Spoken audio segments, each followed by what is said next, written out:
जय श्री राम। आइए आगे सुनते हैं श्री शिव पुराण में।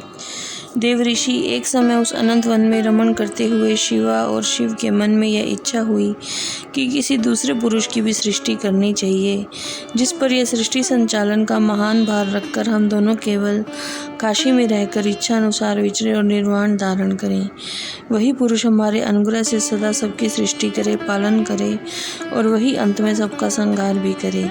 यह चित्त एक समुद्र के समान है, इसमें चिंता की उताल तरंगें उठ उठकर इसे चंचल बनाई रहती हैं। इसमें सतोगुण रूपी रतन, तमोगुण रूपी ग्राह और रजोगुण रूपी मूंगे भरे हुए हैं। इस विशाल चित्त समुद्र को संकुचित करके हम दोनों उस पुरुष के प्रसाद से अनंत कानन में सुख पूर्वक निवास करें।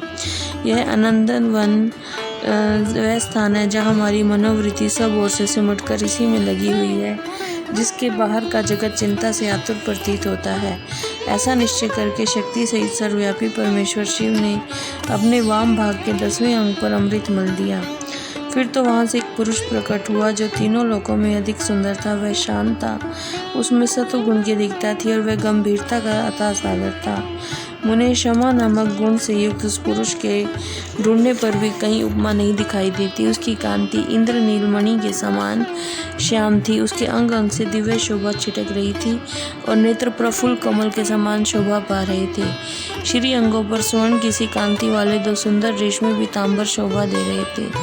किसी से भी पराजित न होने वाले वे वीर पुरुष अपने प्रचंड भुजदंडों से सुशोभित हो रहा था। तदंतर उस पुरुष ने परमेश्वर शिव को प्रणाम करके कहा, स्वामी मेरा नाम निश्चित कीजिए और काम बताइए। उस पुरुष की बात सुनकर महेश्वर शंकर हंसते हुए भगवान मेघ के समान गंभीर वाणी में बोले, वत्स, व्यापक होने के कारण तुम्हारा विष्णु नाम विख्यात हुआ। इसके सिवा और भी बहुत से नाम होंगे जो भक्तों को सुख देने वाले होंगे। तुम सुस्थिर उत्तम तप करो, क्योंकि वही समस्त कार्यों का साधन है। ऐसा कहकर भगवान शिव ने श्वास मार्ग से श्री विष्णु को वेदों का ज्ञान प्रदान किया। फिर अपनी महिमा से कभी च्युत न होने वाले श्रीहरि भगवान शिव को प्रणाम करके भारी तपस्या करने लगे और शक्ति सहित परमेश्वर शिव भी पार्षद गणों के साथ वहां से अदृश्य हो गई।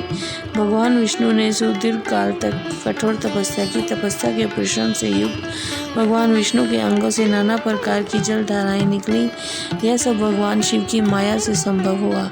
उस जल से सारा सोना आकाश व्याप्त हो गया। वह ब्रह्म रूप जल अपने स्पर्श मात्र से सब पापों का नाश करने वाला सिद्ध हुआ। उस समय थके हुए परम पुरुष विष्णु ने स्वयं उस जल में शयन किया। वे दीर्घ काल तक बड़ी प्रसन्नता के साथ उसमें रहे। जल में शयन होने के कारण ही उनका नारायण या श्रुति सम्मत नाम प्रसिद्ध हुआ। उस समय उस परम पुरुष नारायण के सिवा दूसरी कोई प्राकृतिक वस्तु नहीं थी। उसके बाद ही उस महात्मा नारायण देव से यथा समय सभी तत्व प्रकट हुए। महामति विद्वान, मैं उन तत्वों की उत्पत्ति का प्रकार बता रहा हूँ। सुनो, प्रकृति से महत्व तत्व प्रकट हुआ और महत्व तत्व से तीनों गुण। उन गुणों के भेद से ही त्रिविध अहंकार की उत्पत्ति हुई। अहंकार से 5 तन्मात्राएं हुई और उन तन्मात्राओं से 5 भूत प्रकट हुए। उसी समय ज्ञानेंद्रिय और कर्म इंद्रियों का प्रादुर्भाव हुआ।